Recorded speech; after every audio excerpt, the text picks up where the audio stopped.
Remember all that stuff about the war in Gaza? Well, the news has obviously moved on, but we're going deeper into something that could totally change everything.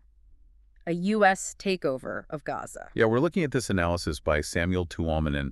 He's known for some pretty out there predictions. So, not afraid of a little controversy.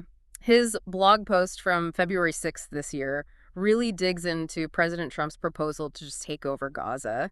Before we get into why, though, what did Trump actually say? What happened when he said it? So Tuominen focuses on this press conference where Trump's standing with Netanyahu, and Trump kind of throws out this idea that the U.S. could, run things in Gaza, rebuild it. He even mentions resettling Palestinians in, neighboring Arab countries. Whoa, okay. And how did the world react to that? Pretty much how you'd expect, lots of condemnation. Yeah. Media outlets were framing it as a threat to the two-state solution, and the resettlement idea, people were comparing it to the Nakba, which is obviously a really sensitive topic. Yeah. Tuominen actually called this, he said this exact reaction would happen from the media. So he's kind of playing the contrarian here. But you also mentioned earlier that Tuominen thinks there's a deeper strategy at play. I mean, could this be like a classic Trump negotiation tactic, like straight out of The Art of the Deal? Start with an extreme demand and then negotiate down to something he actually wants. That's exactly what Tuominen is trying to figure out. And I mean, on the one hand, actually taking over Gaza seems like a total mess. Logistically, politically, it's a nightmare. And it kind of goes against Trump's whole America First thing, like avoiding getting stuck in those Middle East conflicts. Okay, so it seems to contradict some of his past moves, but Tuominen also says it could actually fit in with that Make America Great Again vision, right? He's saying that Trump's idea of American greatness, it's not about just staying out of everything. It's about choosing when to be dominant, when it matters. He even compares it to how the U.S. rebuilt Japan and Germany after World War II.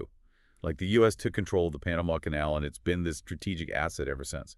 So is Tuominen saying that rebuilding Gaza could be that same kind of move for the U.S.? Rebuild it, control it, and basically create this pro-U.S. zone? That's one way to see it. He doesn't actually say whether he agrees with it, but he does lay out that possibility. And get this, he uses ChatGPT to do it. He had the AI analyze what strategic benefits the U.S. would get from controlling Gaza. Whoa, wait, hold on. He used ChatGPT for geopolitical analysis? That's wild. What did it even come up with? It was actually pretty detailed. ChatGPT highlighted 5 main benefits. Gaza's location is super strategic. The U.S. could have way more influence in the whole Israel-Palestine conflict. It could help fight terrorism. There's potential access to resources. And it could even make the U.S. look better globally if they're seen as helping on a humanitarian level. Okay, so even AI sees some potential upsides. But this can't just be about Gaza, right? Tuominen mentioned something called the IMSC project. What's that all about, and how does it fit into this whole thing? The IM project is a huge part of this. Huge. It stands for the India, Middle East, Europe Economic Corridor. Basically, it's an Israeli-Indian plan to make an alternative to China's Silk Road.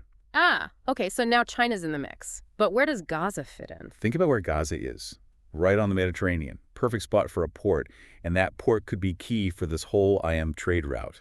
So if the U.S. controlled Gaza, they'd have control over this port, control the trade route, strengthen those partnerships with Israel and India. Exactly. Tuominen says this is way bigger than just Gaza. It's about global trade. It's about keeping China in check. It could totally change who has power in the entire region. Whoa, okay, a lot to think about already. We went from Gaza to the whole global power struggle in 5 minutes. And to really understand what's going on, Tuominen goes way back in time. He compares this to historical empires, like when the British took over Cyprus in the 19th century. Hold up, let me catch my breath here. We got Trump's proposal, which might be real or might be some power play. We got AI analysis, historical parallels, and this whole IMS project that connects it all to global trade. Yeah, and remember, we're seeing all this through the lens of Samuel Tuominen. And his views can be pretty provocative. Right. Before we get deeper into what he's saying, let's give our listeners a minute to process this. What are your initial thoughts here, listener? Anything jumping out at you? So we went from this very focused look at Gaza to, wow, this whole global chessboard of trade and power. Yeah, it really shows how everything's connected, right? Tuominen goes even deeper into history to try and explain what's happening now. Exactly. He talks about the Ottoman Empire and how they controlled all these trade routes, which made European powers want to find different ways to get to the East. It's crazy to think that something that happened centuries ago is still affecting us today. Right.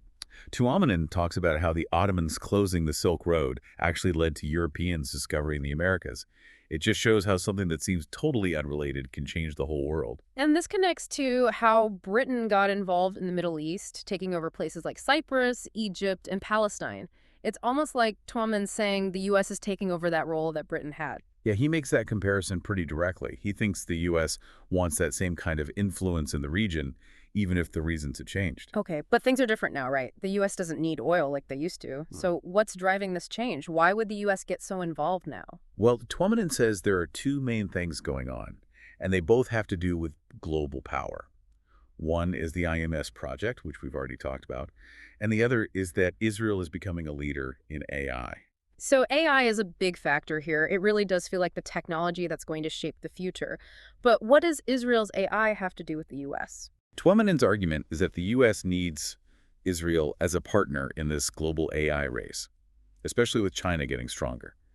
He thinks that the U.S.'s support for Israel, which might have started for humanitarian reasons, has turned into something way more strategic. So it's not just about supporting an ally anymore. It's about having access to this cutting-edge technology so they can stay ahead in the AI game. Exactly.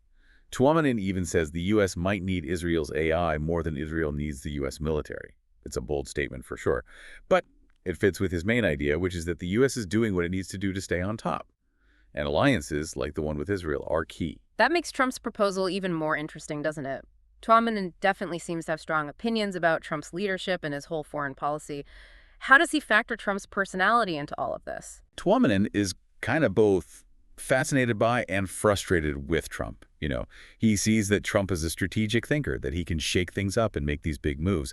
But he's also frustrated because he thinks the media and the public don't really get what Trump's doing. They think he's just acting impulsively. He thinks Trump is playing chess while everyone else is playing checkers. And this isn't the first time Trump has made a big kind of crazy sounding proposal. Remember when he talked about taking over the Panama Canal again? Or buying Greenland? Or even annexing Canada? Tuomanen uses those examples to show how different Trump's approach is. Were those real plans or just negotiation tactics? Tuomanen seems to think it was a mix of both. So a mix of provocation and strategy, that's pretty interesting. But then Tuomanen takes it even further. He links Trump's potential involvement in Gaza to, wait for it, biblical prophecy. Yeah, that's where it gets really interesting, maybe a little controversial too. Tuomanen's own beliefs about biblical prophecy, especially about the end times, definitely affect his analysis. He sees connections between what's happening now and those prophecies, especially the idea of a third temple being built in Jerusalem. Okay, that definitely adds another layer to all this. We're not going to get into specific theological interpretations today, but we should acknowledge that Tuomanen's worldview is part of this analysis. Definitely. It's a good reminder that everyone comes to this with their own biases and ideas, especially when it comes to something as complicated as geopolitics. But even if we set aside the theological stuff, Tuomanen's main point is still the same. Trump's proposal for Gaza is a big deal, and it's going to have big consequences. He sees it as potentially changing everything, like maybe leading to the U.S. rebuilding Gaza and reshaping the entire region and strengthening their global position. It's a big prediction, and it raises a lot of questions. For sure. Like, how would this takeover even work? What about the other countries in the region? What would they do? And maybe the biggest question, what are the unintended consequences? There are always unintended consequences. So many questions, but one thing's for sure, this is something to watch closely. What happens here could affect everything, from trade routes to technology to the balance of power between countries. And it shows that even a conflict that seems local can have global impacts. It's so important to understand the history, the motivations of the people involved, and the role of new technologies like AI if you want to make sense of this complex world. This has been an incredible conversation. We started with Gaza and ended up talking about global power dynamics. And at the center of it all is Donald Trump. Tuomanen seems to be both intrigued by and frustrated by Trump. He sees his strategic thinking, but also wishes that the media and the public understood him better. Yeah, it's like he feels like he understands Trump's vision, even though most people don't. But before we go further, let's check in with our listeners. What are you thinking about right now? What questions do you have? It's really interesting how Tuomanen sees this as like a secret plan that Trump is following, some big strategy playing out on a global scale. And whether you agree with him or not, he makes you think beyond the headlines. Think about how history, technology, even personality, how it all affects the world. So for our listeners, what are the big takeaways here? What should they be thinking about after this? I think the biggest takeaway is Don't just focus on the headlines. What's happening in Gaza isn't just some regional thing. It's connected to these bigger global trends and power struggles. Right. We see how history repeats itself, we see how AI is changing the geopolitical landscape, and we see how individual leaders with all their baggage can really change the course of events. This also shows why critical thinking is so important. Tuomanin has his own perspective, his own beliefs that influence what he's saying. It's crucial to think about all that, to weigh the evidence and come to your own conclusions. Absolutely. Don't take things at face value. Do your own research, look at different viewpoints, and really challenge what you think you know. That's why deep dives like this are so valuable. They get you thinking. Exactly. And I want to leave our listeners with one final thought.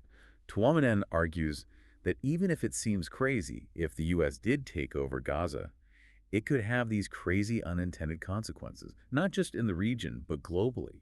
He even says it could play into these biblical prophecies, but we won't get into that here. Yeah, that's a really interesting question for our listeners to think about. What other unexpected things could happen if the U.S. is in Gaza? How would it affect people's lives, both in the region and around the world? Big questions for sure. No one knows what the future holds. But if we understand the history, what's motivating the players, and the power of new technologies like AI, we can start to see what might be coming. It's been quite a journey. From Gaza to, wow, the whole landscape of global power. We hope our listeners found this as insightful as we did. As always, the key is to stay curious, keep learning, and never stop asking questions. And to all our listeners out there, thank you for joining us on this deep dive. We want to hear what you think about Trump's proposal, about the U.S. potentially being in Gaza, about anything we talked about today. Until next time, keep diving deep.